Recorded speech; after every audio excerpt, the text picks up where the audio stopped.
السلام علیکم ورحمۃ اللہ وبرکاتہ۔ الحمد للہ ثم الحمد للہ۔ ہمارا 28ویں پارے کا یہ تھرڈ لیکچر ہے اور یہ لیکچر نمبر 114 ہے، اور شروع کرتے ہیں۔ نحمدہ ونصلی علی رسولہ الکریم، اما بعد، فاعوذ باللہ من الشیطان الرجیم، بسم اللہ الرحمن الرحیم۔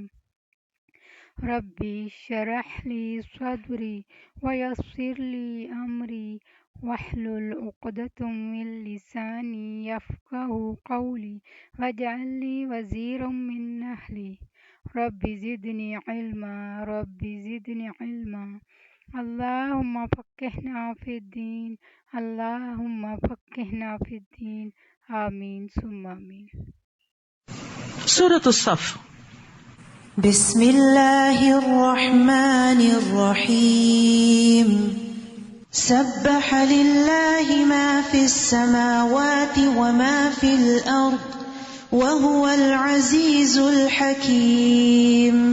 یا ایہا الذین آمنوا لم تقولون ما لا تفعلون کبر مقتا عند اللہ ان تقولوا ما لا تفعلون ان اللہ يحب الذین يقاتلون في سبیلہ صفا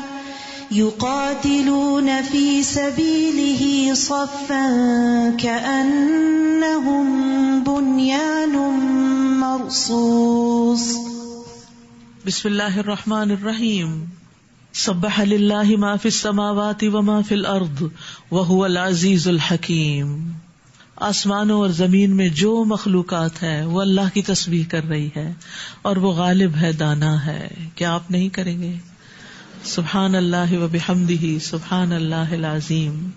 یا ایہا الذین آمنوا لم تقولون ما لا تفعلون، اے ایمان والو ایسی بات کیوں کہتے ہو جو تم کرتے نہیں ہو۔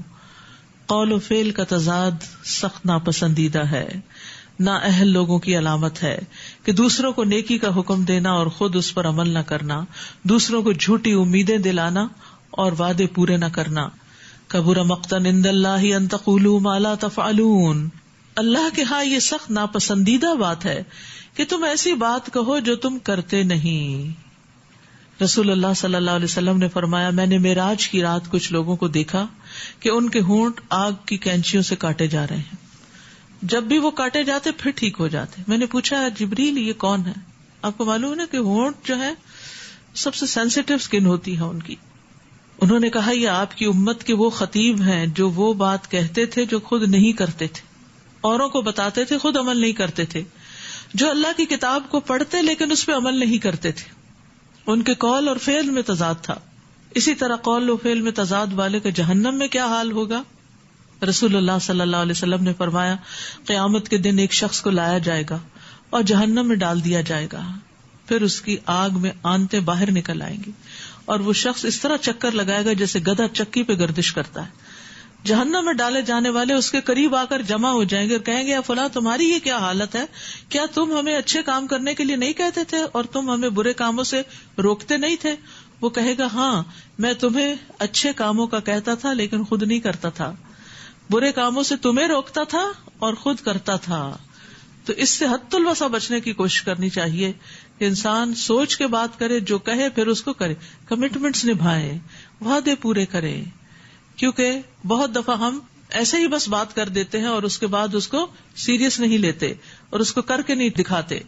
ان اللہ یحب الذین یقاتلون فی سبیلہ صفا کأنہم بنیان مرصوص، یقیناً اللہ ان لوگوں کو پسند کرتا ہے جو اس کی راہ میں صف بستہ ہو کر لڑتے ہیں، جیسے کہ وہ ایک سیسا پلائی ہوئی دیوار ہیں۔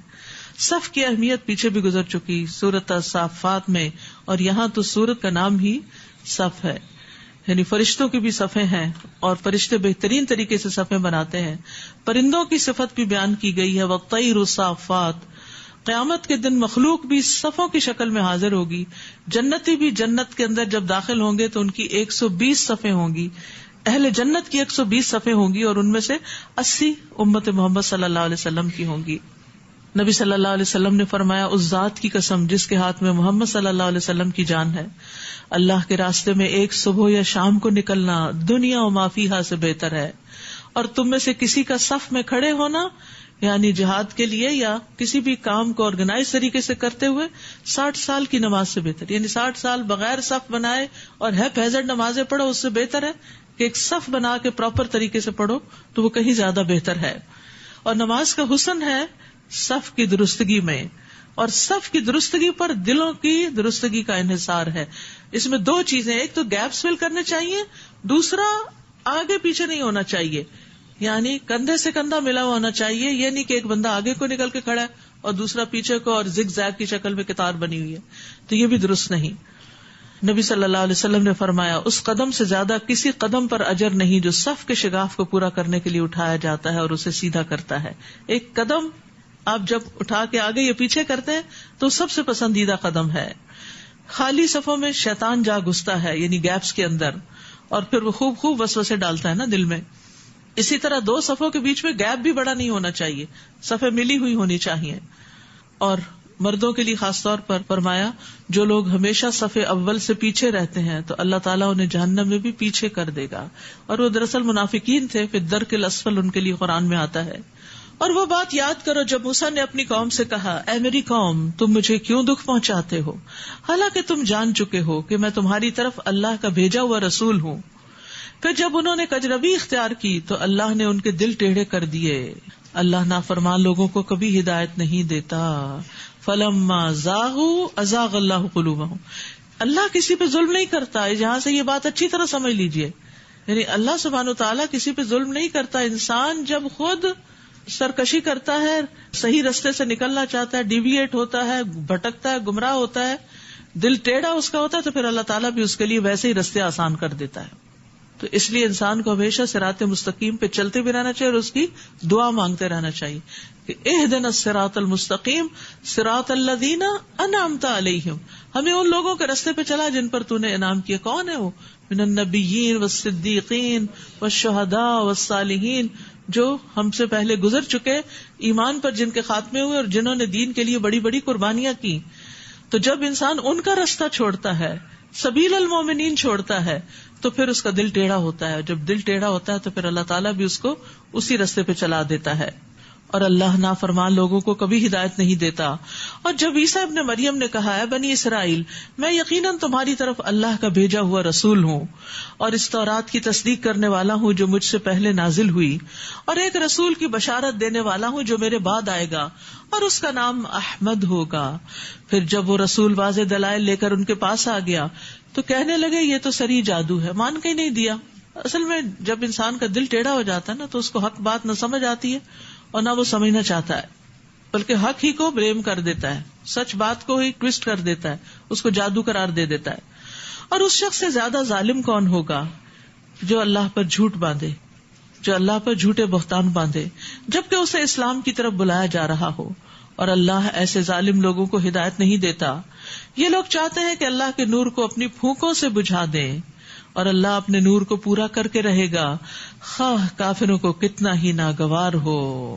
یعنی ہمیشہ اسلام کے خلاف پروپیگنڈا ہوتا رہا ہے، لیکن کبھی ایسا نہیں ہوا کہ اس پروپیگنڈے کی وجہ سے اسلام ختم ہو جائے۔ اتنا نیگیٹو پروپیگنڈا اگر کسی اور چیز کے بارے میں کیا جائے شاید وہ سروائیو نہ کر سکے، لیکن ہر دور میں قرآن پر، نبی صلی اللہ علیہ وسلم کی ذات پر، آپ کی تعلیمات پر، مسلمانوں پر ایسے ایسے الزامات لگائے جاتے رہے، اور اصل دین کو چھپانے اور اس میں کانٹ چھانٹ کرنے کی ایسی کوشش کی جاتی رہی، لیکن اللہ سبحانہ وتعالیٰ نے اس کو ہمیشہ محفوظ رکھا۔ واللہ متم نورہ ولو کرہ الکافرون هو الذی ارسل رسولہ بالہدی ودین الحق لیظہرہ علی الدین کلہ ولو کرہ المشرکون، وہی تو ہے جس نے اپنے رسول کو ہدایت اور سچا دین دے کر بھیجا تاکہ اسے سب دینوں پر غالب کر دے، اگرچہ مشرکوں کو کتنا ہی ناگوار ہو، کتنا ہی ناگوار ہو۔ رسول اللہ صلی اللہ علیہ وسلم نے فرمایا، یہ دین ہر اس جگہ تک پہنچ کے رہے گا جہاں تک رات اور دن کا سلسلہ جاری ہے، یعنی پورے گلوب پر، اور اللہ کوئی کچا پکا گھر ایسا نہ چھوڑے گا جہاں اس دین کو داخل نہ کرے۔ آج آپ دیکھیں کہ ٹیکنالوجی کی وجہ سے یہ پیغام کہاں سے کہاں جا پہنچتا ہے. خواہ اسے عزت کے ساتھ قبول کر لیا جائے یا اسے رد کر کے ذلت قبول کر لی جائے، میسج پہنچ جائے گا. عزت وہ ہوگی جو اللہ اسلام کے ذریعے عطا کرے گا، ذلت وہ ہوگی جو کفر کے ساتھ ملے گی. تمیم داری فرمایا کرتے تھے، مجھے یہ بات اپنے اہل خانہ میں ہی نظر آ گئی کہ ان میں سے جو مسلمان ہو گیا اسے خیر، شرافت اور عزت نصیب ہوئی، اور جو ان میں سے کافر رہا اسے ذلت، رسوائی اور جزیہ نصیب ہوا. یا ایھا الذین آمنوا هل ادلکم علی تجارۃ تنجیکم من عذاب علیم. اے ایمان والو، کیا میں تمہیں ایسی تجارت بتاؤں جو تمہیں دردناک عذاب سے بچا لے؟ تؤمنون باللہ ورسولہ وتجاہدون فی سبیل اللہ باموالکم وانفسکم ذالکم خیر لکم ان کنتم تعلمون. تم اللہ پر اور اس کے رسول پر ایمان لاؤ اور اللہ کی راہ میں اپنے اموال اور جانوں سے جہاد کرو اگر تم جان لو تو یہی تمہارے لیے بہتر ہے. ایمان لانے کے بعد یہاں جہاد کو افضل ترین عمل قرار دیا گیا. یغفر لکم ذنوبکم ویدخلکم جنات تجری من تحتها الانہار ومساکن طیبۃ فی جنات عدن ذالک الفوز العظیم. وہ تمہارے گناہ معاف کر دے گا اور ایسے باغوں میں داخل کرے گا جن کے تلے نہریں بہ رہی ہیں، اور ہمیشہ رہنے والے باغوں میں پاکیزہ گھر عطا کرے گا. یہی بہت بڑی کامیابی ہے. اجر بھی بتا دیا گیا کہ کیا کیا فائدے تمہیں حاصل ہوں گے اللہ کے راستے میں نکلنے سے. وَأُخْرَى تُحِبُّونَهَا نَصْرٌ مِّنَ اللَّهِ وَفَتْحٌ قَرِيبٌ وَبَشِّرِ الْمُؤْمِنِينَ. اور ایک دوسری چیز بھی عطا کرے گا جسے تم پسند کرتے ہو، اور وہ ہے اللہ کی مدد اور جلد حاصل ہونے والی فتح. آپ مومنوں کو اس بات کی خوشخبری دے دیجئے. وَبَشِّرِ الْمُؤْمِنِينَ. لیکن اس کے لیے کیا کرنا ہوتا ہے؟ اپنی کوشش اور اپنی محنت اپنی جگہ ہے، یعنی وہ تو کرنی ہی کرنی ہے. اسی لیے اگلی آیت میں فرمایا یا ایھا الذین آمنوا کونوا انصار اللہ کما قال عیسی ابن مریم للحواریین من انصاری الی اللہ قال الحواریون نحن انصار اللہ. اے ایمان والو، اللہ کے دین کے مددگار بن جاؤ. دین کی پروموشن کے لیے، دین کے دعویٰ کے لیے، دین کی تعلیم کے لیے، دین کے نفاذ کے لیے تم اپنی کوششیں، اپنی صلاحیتیں پیش کرو. جو لوگ یہ کام کر رہے ہوں ان کو سپورٹ کرو. جیسے عیسی ابن مریم نے حواریوں سے کہا تھا اللہ کی طرف بلانے میں کون میرا مددگار ہے؟ من انصاری الی اللہ. الی اللہ کا مطلب اللہ کی طرف دعوت دینے میں کون میری مدد کرے گا، کون میرے ساتھ چلے گا؟ تو حواریوں نے جواب دیا ہم اللہ کے دین کے مددگار ہیں. اور آج بھی آپ دیکھیں کہ کس طرح کرسچن جو ہیں، جو عیسیٰ علیہ السلام کے فالوورز ہیں، کس طرح وہ اپنے دین کی طرف دعوت دینے میں دن رات صرف کیے ہوئے ہیں. نہ سردی دیکھتے ہیں، نہ گرمی دیکھتے ہیں، نہ دن دیکھتے ہیں، نہ رات دیکھتے ہیں، نہ اپنا ملک اور نہ اپنا عیش و عشرت اور نہ سہولتیں، بلکہ دنیا میں ایسی ایسی جگہوں پہ پہنچے ہیں جہاں بالیقین مسلمان نہیں پہنچے، حالانکہ یہ کام مسلمانوں کا تھا. یہاں پکارا جا رہا ہے کونوا انصار اللہ، اور پھر مثال سے بتایا جا رہا ہے کہ جیسے عیسیٰ علیہ السلام کے ساتھیوں نے ان کی پکار پہ لبیک کہا، تم بھی اللہ کے رسول کی پکار پر لبیک کہو. اور اس کے بعد جو رسول کے وارث ہوں، انبیاء کے وارث علماء ہوتے ہیں، جو بھی تمہیں دین کے کام کے لیے اور خالصتاً دین کے کام کے لیے کوئی اور مفادات نہ ہو اور اغراض نہ ہو، تو پھر ان کو سپورٹ کرنا، ان کا ساتھ دینا لازم ہو جاتا ہے. پھر بنی اسرائیل کا ایک گروہ تو ایمان لے آیا اور دوسرے گروہ نے انکار کر دیا. یعنی عیسیٰ علیہ السلام بنی اسرائیل کی طرف پیغمبر بنا کے بھیجے گئے تھے، تو کچھ لوگوں نے تو بات مان لی لیکن کچھ نے نہیں مانی. پھر ہم نے ایمان لانے والوں کی ان کے دشمنوں کے مقابلے میں مدد کی تو وہی غالب رہے. سورۃ الجمعہ. بسم اللہ الرحمن الرحیم. یسبح للہ ما فی السماوات وما فی الارض الملک القدوس العزیز الحکیم. هو الذي بعث في الأميين رسولا منهم يتلو عليهم آياته ويزكيهم ويعلمهم الكتاب وَإِن كَانُوا مِن قَبْلُ لَفِي ضَلَالٍ مُبِينٍ. بسم اللہ الرحمن الرحیم. ہفتے کے دنوں میں سے صرف جمعہ کے نام سے سورت ہے. یسبح للہ ما فی السماوات وما فی الارض. آسمانوں اور زمین میں موجود تمام مخلوق اللہ کی تسبیح کرتی ہے. کیا ہم نہ کریں گے؟ سبحان اللہ وبحمدہ سبحان اللہ العظیم. جو بادشاہ ہے کیوں نہ تسبیح کی جائے اس کی. وہی تو بادشاہ ہے، مقدس ہے، نہایت پاکیزہ، زبردست ہے، غالب ہے، حکمت والا ہے. وہی تو ہے جس نے امی لوگوں میں انہی میں سے ایک رسول بھیجا. نبی صلی اللہ علیہ وسلم ان پڑھ لوگوں میں آئے تھے، جو انہیں اللہ کی آیات پڑھ کر سناتا ہے، قرآن کی تلاوت کرتا ہے، ان کی زندگی سنوارتا ہے، تزکیہ کرتا ہے اور انہیں کتاب و حکمت کی تعلیم دیتا ہے، اگرچہ وہ اس سے پہلے سری گمراہی میں پڑے ہوئے تھے. یہ ہے ایک پرفیکٹ نصاب دین کی تعلیم کا. قرآن کی صحیح تلاوت کرنا، تزکیہ یعنی کہ دلوں کی صفائی، اخلاق کی صفائی، تربیت، اور اس کے ساتھ ساتھ قرآن اور حکمت سنت رسول صلی اللہ علیہ وسلم کی باقاعدہ تعلیم. الہدا کا جو سلیبس ہے، یہ جو کورسز ہم نے ڈیزائن کیے ہیں مختلف، اسی آیت اور اس جیسی اور آیتیں بھی ہیں ان پر بیس کیا ہے، اور ان سب آیات میں یہی 4 چیزیں ریپیٹ کی گئی ہیں. یہی نبوی طریقہ ہے. نبی صلی اللہ علیہ وسلم نے لوگوں کو قرآن پڑھ کر سنایا، اس کی تلاوت کی. ہمیں بھی تلاوت کرنی آنی چاہیے، اس کو پراپر سیکھنا چاہیے، تجوید اور ترتیل سے قرآن کو پڑھنا چاہیے. اور پھر اس کے ساتھ ساتھ صرف پڑھنا ہی نہیں چاہیے، صرف تلاوت سے نہیں خوش ہو جانا چاہیے کہ ہمارے مخارج اچھے ہو گئے ہیں، بلکہ اندر کا تزکیہ بھی ہونا چاہیے. کیونکہ وہ منافق جو قرآن پڑھتا ہے اس کی مثال بیزل کی طرح ہے، یعنی کہ جس کی خوشبو تو ہے لیکن اس کا ذائقہ کڑوا ہے. تو جب کوئی اچھی تلاوت کرتا ہے تو اس کی خوشبو تو پھیل جاتی ہے، لیکن اگر اس کا اپنا تزکیہ نہیں ہوتا تو پھر وہ درست نہیں.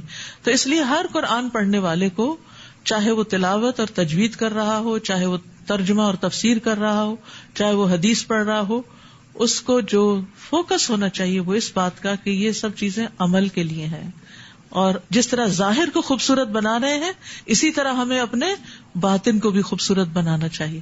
تلاوت ظاہری خوبصورتی ہے اور تزکیہ باطنی خوبصورتی ہے. اس لیے آپ میں سے جو کوئی جہاں بھی تھوڑی بڑی، بچوں کو، بڑوں کو، بوڑھوں کو تجوید پڑھائے، ناظرہ قرآن پڑھائے، ان سب کو تجوید کے ساتھ ساتھ تزکیہ پر بھی ضرور عمل کرنا چاہیے. یعنی قرآن پڑھنے والوں کے اخلاق سنوارنے کی بھی ضرور فکر کرنی چاہیے، اور سب سے پہلے خود ان کے لیے رول ماڈل بن کے دکھانا چاہیے. وَآخَرِينَ مِنْهُمْ لَمَّا يَلْحَقُوا بِهِمْ وَهُوَ الْعَزِيزُ الْحَكِيمُ. اور انہی کے کچھ دوسرے لوگوں کی طرف بھی بھیجا، یعنی امیوں کی طرف بھی نبی صلی اللہ علیہ وسلم کو بھیجا گیا، اور دوسروں کی طرف بھی، جیسے ہم جیسے لوگ ہیں جو عرب نہیں ہیں، عجم ہیں، اور دنیا کے باقی تمام لوگوں کی طرف جو ابھی ان سے نہیں ملے، یعنی نبی صلی اللہ علیہ وسلم سے. اور وہ زبردست ہے، حکمت والا ہے. ذالک فضل اللہ یؤتیہ من یشاء. یہ اللہ کا فضل ہے، جسے چاہتا ہے عطا کرتا ہے، اور اللہ بڑے فضل والا ہے. یعنی یہ ایمان، یہ قرآن کی تلاوت، یہ تزکیہ، یہ تعلیم کتاب و سنت، یہ سب کیا ہے؟ دراصل اللہ کا فضل ہے جو کسی پر ہو جائے کہ اس کو اس کے حاصل کرنے اور اس کو آگے پھیلانے کی اور اس کی تعلیم دینے کی توفیق ہو جائے. اور پھر اہل کتاب کی مثال دے کے سمجھایا گیا کہ تم پڑھنے پڑھانے والے لوگوں ان کی طرح نہ ہو جانا. مثل الذین حملوا التوراۃ ثم لم یحملوها. جن لوگوں کو تورات کا حامل بنایا گیا پھر انہوں نے یہ بار نہ اٹھایا، یعنی پڑھ تو لیا، حفظ تو کر لیا، یاد تو کر لیا، لیکن اس پر عمل نہیں کیا. ان کی مثال اس گدھے کی سی ہے جو کتابیں اٹھائے ہوئے ہو. اس سے بھی بری مثال ان لوگوں کی ہے جنہوں نے اللہ کی آیات کو جھٹلا دیا، اور اللہ ظالم لوگوں کو ہدایت نہیں دیتا. تو عمل کے بغیر کتاب پڑھنے والوں کی یہ مثال بیان کی گئی ہے، ان کی مذمت کی گئی ہے، اور پچھلی قوموں کی مثال بیان کر کے نصیحت کی گئی ہے. کیونکہ ایک روایت میں آتا ہے، حسن کہتے ہیں کہ قرآن کو پڑھنے کا سب سے زیادہ حقدار وہ ہے جس کے عمل میں یہ قرآن دکھائی دے. ابن قیم کہتے ہیں اہل القرآن وہ لوگ تھے جو اس پر عمل کرنے والے تھے، اور جو کچھ اس میں تھا اس پر عمل کرنے والے تھے، اگرچہ قرآن ان کو زبانی یاد نہ بھی ہو تو بھی وہ اہل القرآن میں سے تھے. لیکن جو شخص اسے زبانی یاد کر لے، نہ سمجھے نہ عمل کرے تو وہ اہل قرآن میں سے نہیں، چاہے وہ قرآن کے حروف اور تجوید کو ایسے درست کر کے پڑھے جیسے تیروں کو سیدھا کیا جاتا ہے۔ تو حامل قرآن جو ہے اس کی عملی زندگی میں تبدیلی آنی چاہیے۔ عبداللہ بن مسعود کہتے ہیں کہ حامل قرآن کے شایان شان ہے کہ اسے اس کی رات سے پہچانا جائے جب لوگ سو رہے ہوں، اس کے دن سے پہچانا جائے جب لوگ کھا پی رہے ہوں، اس کے غم سے پہچانا جائے جب لوگ خوش ہو رہے ہوں، اس کے رونے سے پہچانا جائے جب لوگ ہنس رہے ہوں، اس کی خاموشی سے پہچانا جائے جب لوگ باتوں میں مشغول ہوں، اس کے خشوع سے پہچانا جائے جب لوگ تکبر اور فخر کا اظہار کر رہے ہوں۔ چاہیے کہ حامل قرآن رونے والا ہو، یعنی اس کے آنسو بھی آنے چاہیے، اس کا دل نرم ہونا چاہیے، غمگین ہو یعنی فکر آخرت ہو اس کے اندر، بردبار ہو، لوگوں کی باتیں برداشت کرنے والا ہو، یعنی چھوٹی چھوٹی باتوں پہ غصے میں آ جانا، بھڑک اٹھنا اور دوسروں کو برا بھلا کہنا، ان کو بلیم کرنا شروع کر دینا، یہ حامل قرآن کی علامت نہیں ہوتی۔ اور کم گو ہو، بہت باتونی شخص جو ہے وہ ناپسندیدہ ہے، اور قرآن پڑھنے والے کے اندر یہ ٹھہراؤ لازمی آنا چاہیے۔ حامل قرآن کو چاہیے کہ نہ تو شور شرابہ کرنے والا ہو، نہ چیخنے چلانے والا ہو، اور نہ تیز طبیعت والا ہو، یعنی قرآن کا اثر اس کی عملی زندگی میں نظر آتا ہو۔ آپ ان سے کہیے اے لوگو جو یہودی بنے ہو، اگر تم سمجھتے ہو کہ تمام لوگوں کو چھوڑ کر بس تم ہی اللہ کے دوست ہو، تو اگر تم اس بات میں سچے ہو تو موت کی تمنا کرو، اور یہ لوگ کبھی بھی موت کی تمنا نہ کریں گے اس کی وجہ سے جو ان کے ہاتھوں نے آگے بھیجا، اور اللہ ظالموں کو خوب جانتا ہے۔ آپ ان سے کہیے جس موت سے تم بھاگتے ہو وہ تو تمہیں آ کر رہے گی، موت تو چل پڑی ہے، بس وہ انتظار کر رہی ہے کہ جس دن اس کے قدم پورے ہو جائیں وہ آ دبوچے، پھر تم اس کے ہاں لوٹائے جاؤ گے جو غائب اور حاضر کا جاننے والا ہے، اور وہ تمہیں بتا دے گا کہ تم کیا کچھ کرتے رہے ہو۔ موت ہر طرف سے انسان کو گھیرے ہوئے ہے، اور انسان مختلف مشکلات سے بچتے بچتے ایک سے نکلتے دوسری میں پھنس جاتا ہے، پھر حتیٰ کہ موت کے منہ میں چلا جاتا ہے اور اس سے نہیں نکل سکتا۔ آپ بھی سوچ رہے ہوں گے کہ سورج جمعہ تھی لیکن باتیں تعلیم کی ساری ہو گئی، کیونکہ جمعہ کا دن مومنوں کا سیکھنے کا دن ہوتا ہے، اجتماع کا، اکٹھے ہونے کا، عبادت کا اور علم حاصل کرنے کا خطبے کے ذریعے۔ پھر جمعہ سے متعلق آیات ہے، یا ایھا الذین آمنوا اذا نودی للصلاۃ من یوم الجمعہ، اے ایمان والو جمعہ کے دن جب نماز کے لیے اذان دی جائے تو ذکر الہی کی طرف دوڑ آؤ۔ تو علماء نے اس سے کہا کہ ذکر الہی میں نماز بھی ہے اور ذکر الہی میں خطبہ بھی ہے، اور خرید و فروخت چھوڑ دو، اگر تم جانو تو یہی بات تمہارے لیے بہتر ہے۔ جمعہ کا دن افضل ترین دن ہے۔ رسول اللہ صلی اللہ علیہ وسلم نے فرمایا اللہ کے نزدیک دنوں میں سے سب سے افضل دن جمعے کا دن ہے، بہترین دن جس میں سورج طلوع ہوتا ہے وہ جمعہ کا دن ہے۔ اسی دن میں آدم علیہ السلام پیدا کیے گئے، اسی دن میں ان کو جنت میں داخل کیا گیا، اسی دن ان کو جنت سے نکالا گیا۔ یہ مسلمانوں کے لیے عید کا دن بنایا گیا، تمام دنوں کا سردار ہے۔ اس دن آدم علیہ السلام پیدا ہوئے، اسی دن زمین پہ اترے، اسی دن ان کی وفات ہوئی۔ اس دن میں ایک ایسی گھڑی ہوتی ہے کہ اس میں بندہ جو کچھ اللہ سے مانگتا ہے اللہ اس کو وہی دے دیتا ہے، جب تک کہ کسی حرام چیز کا سوال نہ کرے۔ جمعے کے دن بھی خوب دعائیں کرنی چاہیے۔ اسی دن قیامت قائم ہوگی، ہر مقرب فرشتہ، آسمان، زمین، تمام ہوائیں، پہاڑ اور سمندر جمعے کے دن سے ڈرے رہتے ہیں کہ قیامت نہ آ جائے۔ یہ طہارت کا دن ہے، پاک صاف ہونے کا دن ہے۔ پھر اسی طرح آخرت میں بھی ایک یوم المزید ہوگا جو جمعہ والوں کے لیے ہوگا، جس دن اللہ تعالیٰ اپنا جلوہ فرمائے گا، یہاں تک کہ وہ اس کے چہرے کی طرف دیکھیں گے۔ وہ فرمائے گا مجھ سے مانگو، چنانچہ وہ اس سے مانگیں گے یہاں تک کہ ان کی خواہش ختم ہو جائے گی۔ تو اس وقت اپنے پاس سے ان کے لیے وہ کچھ کھولے گا جسے کسی آنکھ نے دیکھا نہیں، کسی کان نے سنا نہیں، کسی دل پر ایسا خیال نہیں گزرا۔ یہ اتنے وقت میں ہوگا جتنا وقت جمعہ کے دن لوگوں کے واپس ہونے میں لگتا ہے۔ وہ جمعہ کے دن جمعہ کی طرف جانے سے بڑھ کر یعنی آخرت میں بھی، جنت میں بھی، اور کسی چیز کے محتاج نہیں ہوں گے، اور اس میں وہ مزید کرامات حاصل کر لیں گے، اور اس میں مزید اللہ تبارک و تعالیٰ کا دیدار حاصل کر لیں گے۔ اس لیے اس دن کو یوم المزید بھی کہا جاتا ہے، للذین احسنوا الحسنی وزیادہ، اور یہ زیادہ اللہ کا دیدار ہے۔ تو جمعے کے دن فسعوا الی ذکر اللہ، سارے کام پیچھے چھوڑ کے انسان کو خطبے اور نماز کی طرف دوڑنا چاہیے، جلد مسجد پہنچنا چاہیے کیونکہ اس کا اجر زیادہ ہے۔ رسول اللہ صلی اللہ علیہ وسلم نے فرمایا بے شک قیامت کے روز ہفتے کے دنوں کو ان کی مخصوص شکل میں اٹھایا جائے گا. جمعہ کا دن حسین اور چمکتا دمکتا ہوگا. اہل جمعہ اس کو ایسے گھیر لیں گے جیسے دلہن کو دلہا کی طرف رخصت کرتے ہوئے گھیرا جاتا ہے. جمعہ کا دن اپنے اہل کے لیے، یعنی جمعے کا اہتمام کرنے والوں کے لیے روشنی کرے گا. وہ اس کی روشنی میں چل رہے ہوں گے. ان کے رنگ برف کی طرح سفید ہوں گے. ان کی خوشبو کستوری کی طرح مہک رہی ہوگی. وہ کافور کے پہاڑوں میں گھسے ہوئے ہوں گے. جن و انس انہیں دیکھ رہے ہوں گے. وہ تعجب کی وجہ سے نگاہ نیچی نہیں کریں گے حتیٰ کہ جنت میں داخل ہو جائیں. اور ثواب کی امید سے آذان دینے والوں کے علاوہ کوئی بھی ان کے مقام و مرتبے کو نہیں پہنچ سکے گا. تو جمعے کے دن کا خاص اہتمام کرنا چاہیے. وہ دن ہمارے عام دنوں کی طرح نہیں ہونا چاہیے. پھر جب نماز ادا ہو چکے تو زمین میں منتشر ہو جاؤ اور اللہ کا فضل تلاش کرو اور اللہ کو بکثرت یاد کرتے رہو، شاید کہ تم فلاح پاؤ. تو نیک عمل کا ذکر کر کے اللہ سے مدد مانگنی چاہیے. ایک صحابی عراق بن مالک کے بارے میں آتا ہے کہ جب وہ جمعے کی نماز پڑھ لیتے تو چلے جاتے اور مسجد کے دروازے پہ کھڑے ہو کے کہتے، یا اللہ میں نے تیری پکار کو قبول کر لیا، میں نے تیرا فرض ادا کر دیا. اب میں نکل کر زمین میں چلنے پھرنے کے لیے جا رہا ہوں جیسے تو نے مجھے حکم دیا. تو مجھے اپنے فضل اور مہربانی سے رزق عطا فرما اور تو سب سے بہتر رزق دینے والا ہے. تو اسی لیے مسجد سے نکلتے وقت اللہ کے فضل کا سوال کیا جاتا ہے. مسجد سے نکلنے کی دعا کیا ہے؟ اللہم انی اسألک من فضلک، اے اللہ میں تجھ سے تیرے فضل کا سوال کرتا ہوں.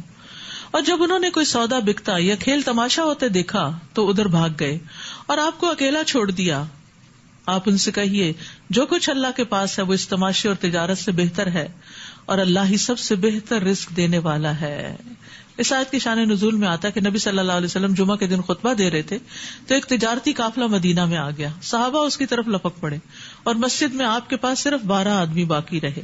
تو یہ صورتحال دیکھ کر آپ نے فرمایا، اس ذات کی قسم جس کے ہاتھ میں میری جان ہے، اگر تم سارے چلے جاتے اور کوئی بھی نہ بچتا تو اس وادی میں آگ بہ پڑتی جو تمہیں بہا کے لے جاتی.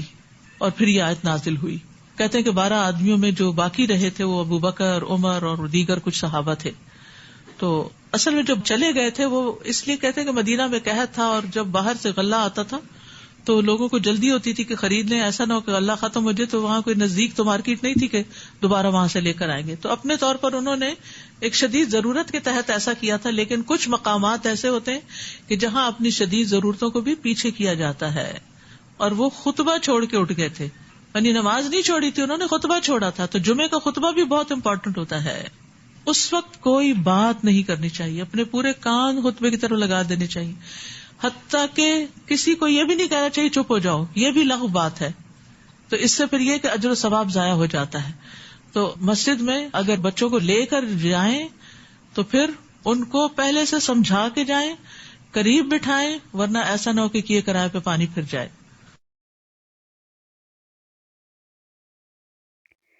السلام علیکم ورحمۃ اللہ وبرکاتہ. الحمد للہ ثم الحمد للہ. ہمارا یہ 28ویں پارے کا 3rd لیکچر ہے اور اس میں ہم نے جمعے کی فضیلت اور اہمیت کو دیکھا ہے. اور ہمارے گھروں میں ماشاءاللہ جو جتنا اہتمام پہلے ہوا کرتا تھا اب وقت کے ساتھ ساتھ وہ کم ہوتا جا رہا ہے. اور اس کی ایک بڑی وجہ یہ بھی ہے کہ شاید جمعے کے دن اب پوری چھٹی نہیں ہوتی. تو یہ بہت ضروری ہے کہ مائیں خود بھی جمعے کا اہتمام کریں اور اپنے بچوں کو بھی سکھائیں، اس لیے کہ یہ آخرت میں یوم مزید کے طور پر ہمارے سامنے آئے گا.